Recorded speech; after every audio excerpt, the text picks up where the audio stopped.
Hello friends, I welcome you in lecture number 7 on roots of equations. In previous lecture we have discussed about secant method and we have seen that how we can use secant formula to find out approximate root of a given nonlinear equation. We just recall secant formula. In secant method we start with two initial approximations to the root denoted by x0 and x1, which are selected arbitrarily, but we should take care that these selected roots are near to the actual root. Now, it is not necessary that we select x0 and x1 in such a way that function has opposite signs at these 2 points. We can select any values of independent variable x as initial guesses to the solution of a given equation. Sometimes they provide that you start your method with given x0 and x1.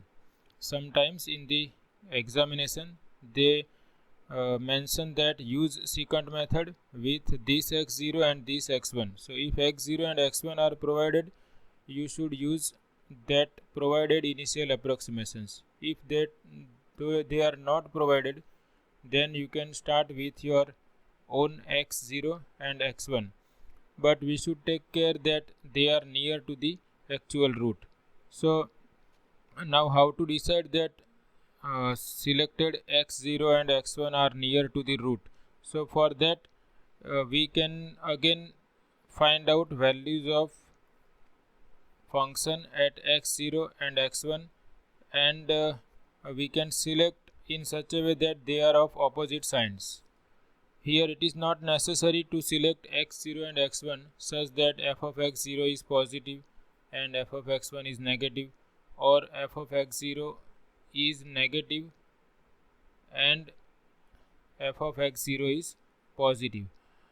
But it is not possible every time that we can select x0 and x1 which are near to the actual root, because we don't know what is the actual root of the given equation. Sometimes from the graph we can determine that this is the actual root of a given equation by intersection of this function with x-axis, but every time it is not possible to sketch the graph of given function in the equation f(x) equal to 0. So if x0 and x1 are not given, we can select x0 and x1 in such a way that they are of opposite signs. That will give us the guarantee of convergence, because if x0 and x1 are very far from the actual root, then there are chances that our secant method may diverge from the actual root. So even if it is not required to select x0 and x1 in such a way that function is of opposite signs, we should select x0 and x1 such that we have function opposite signs at these 2 points. That will help us to get our root in such a way that it is converging to the actual root. So because in false position method we always consider the interval x0 to x1 such that function has opposite signs at these 2 points, and that give us the guarantee of convergence of the method. But in secant method there is no such restriction, so we can choose x0 and x1 arbitrarily, but there are chances that we can diverge from the actual root. So it is better to select x0 and x1 in such a way that function has opposite signs at these 2 points. Now in next iteration we will not check that we will not select points in such a way that function has opposite signs. In the next approximation we will find out x2 using x0 and x1, and to find out x3 we will use x1 and x2, that is the most recent approximations. Here we will not check the sign of function at x2 and we will compare with sign of function at x0 and x1, which we are doing in false position method. But just to guarantee the convergence, we will select x0 and x1 starting points in such a way that function is of opposite signs at these 2 points, and that will help us to get the convergence near the actual root. So we just recall that the formula for secant method is n plus 1th approximation is given by xn minus f of xn, and we are using xn and xn minus 1, that is the approximations to the root just before n plus 1th approximation.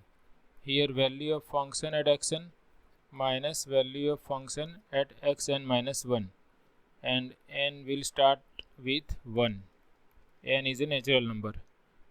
For n equal to 1, we will get x2 equal to x1 minus f of x1, and x1 minus x0 f of x1 minus f of x0.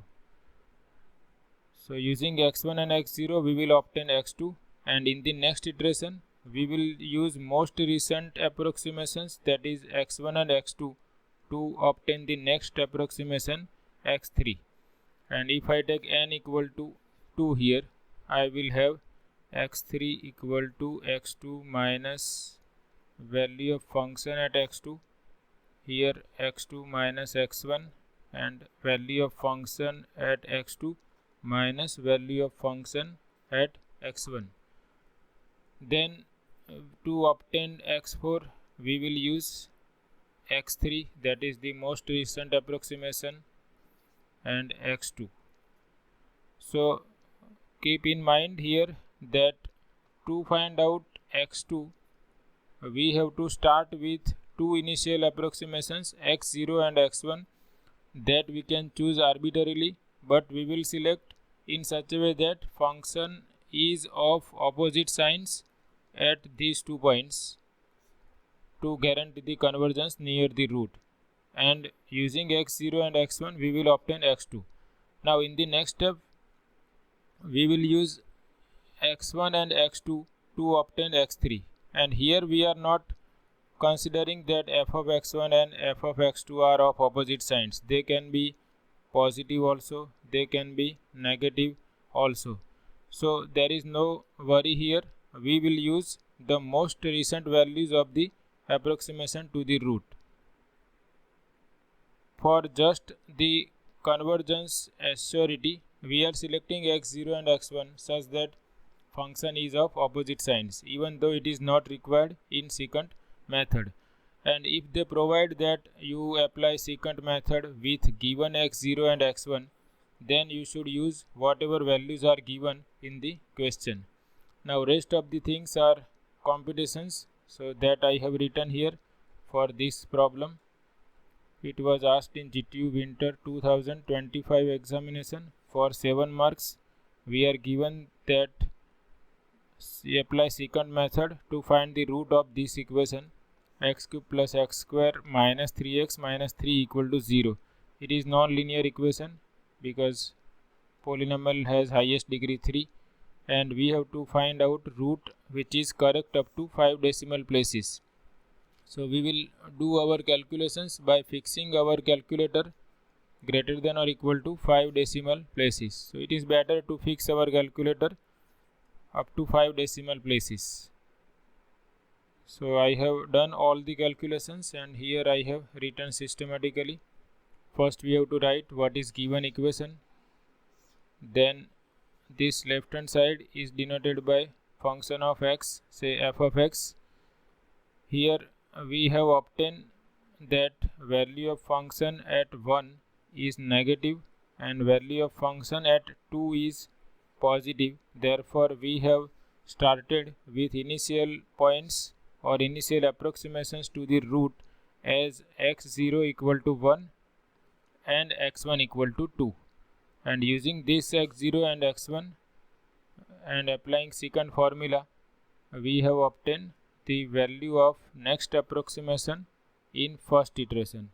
x2 is given by this x1 minus f of x1, x1 minus x0 divided by f of x1 minus f of x0. x1 is 2, that I have substituted here. x1 2, x0 1, value of function at 2 minus value of function at 1, and by substituting these values I find that value of x2 is 1.57143 up to 5 decimal places. Then I require for value of function at x2 that I have obtained by taking x2 equal to this in the given function, and that I obtained as minus 1.36443. Now in the next iteration we will find out x3, and for that we will use most recent approximations, which is x2 and x1.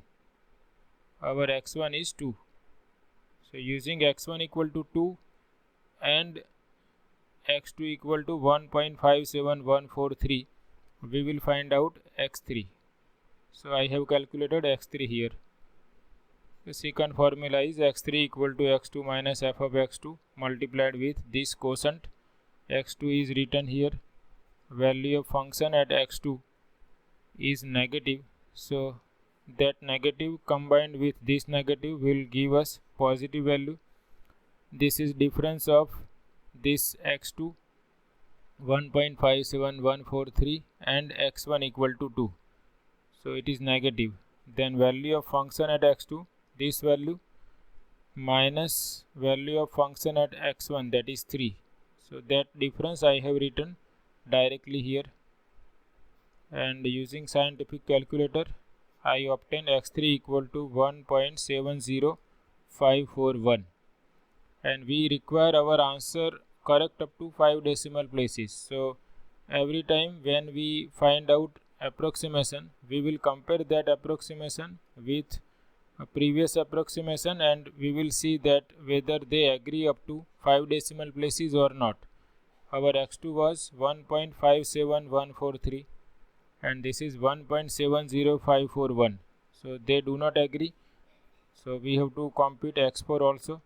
For that we will require value of function at x3 that I have obtained by taking x3 equal to this in the given function f of x. And in the next iteration we will use x3 and x2 to get x4, and this is the formula for x4: x3 minus f of x3, difference of x3 and x2, and difference of value of function at x3 and x2. So again I have done all these calculations by putting these values here, and I find that x4 is 1.73514 and x3 is 1.70541. So they agree up to first decimal place only. So again we have to compute x5, that is next iteration.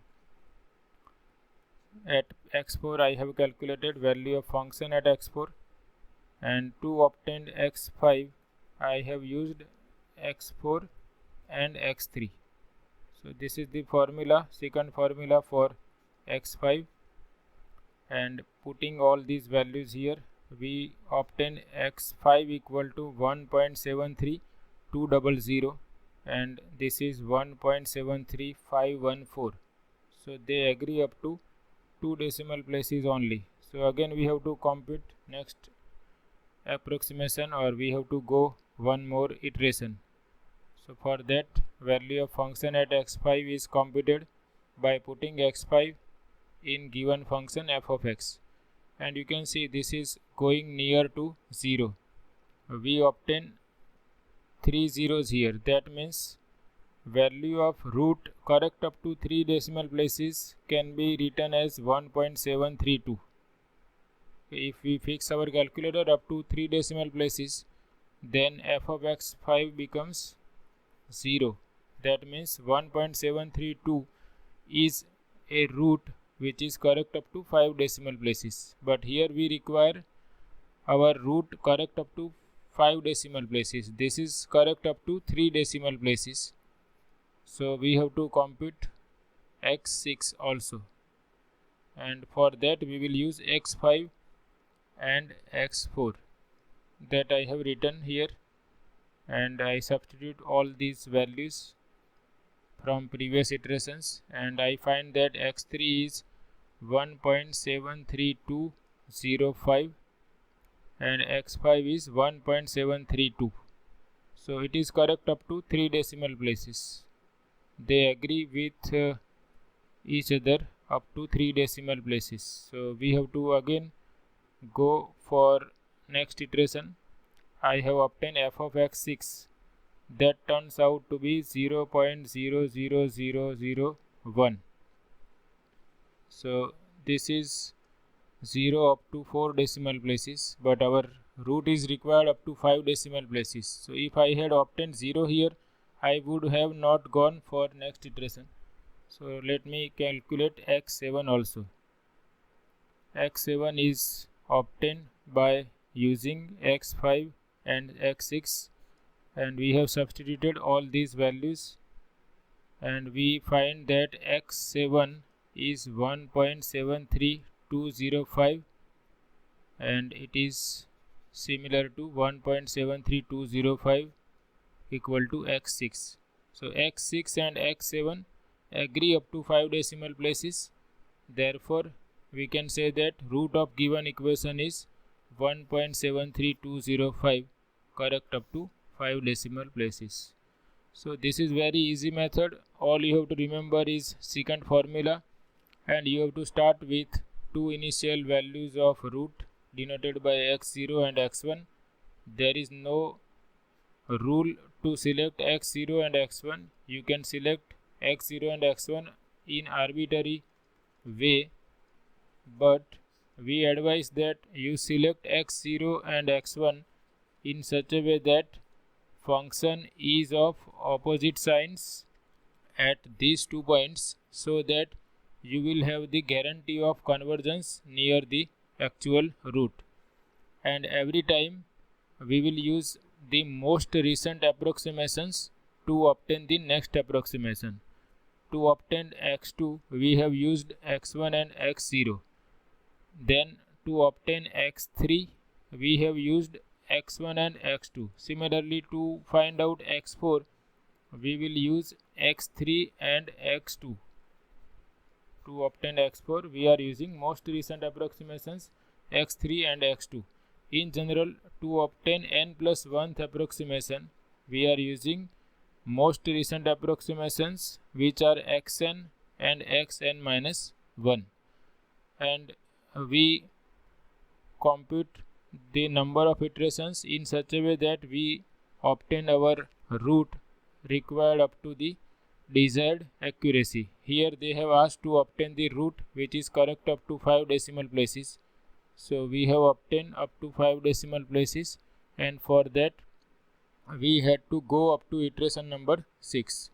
But this was asked in 7 marks, so it is fine that we have to compute 6 iterations. So in this way we can use secant method to find out the approximation to the root of nonlinear equation, and you can see it is very easy. So this is all about this session. We will continue with this topic in upcoming lectures. Thanks for watching.